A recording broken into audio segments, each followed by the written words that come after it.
Em 81 veio a outra. E depois da outra ela faleceu. Aí Deus... Ele pensa que não dói? Eu brinco assim, eu estou na rua, quando eu saí, eu perdi minha esposa, aí eu virei pelo mundo. Andei, dormi, andei quase no Brasil. Eu dormi aqui, dormi ali, dormi em Sorocaba.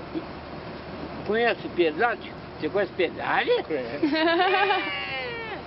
Eu fui parar lá, que essa cidade aqui, ele recebe todo mundo. Eu conheci 2 médicos que dormiu aqui.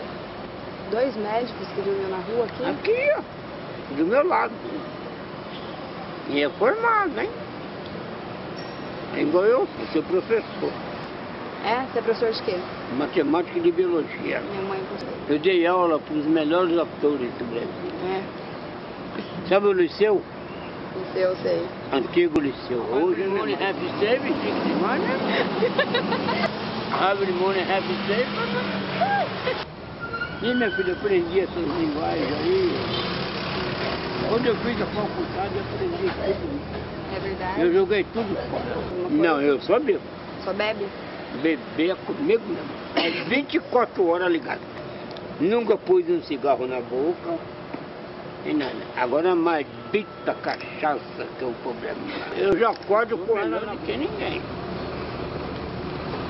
Todo mundo tem um diálogo, sabe conversar e respeita. Igual eles falam pra mim aqui.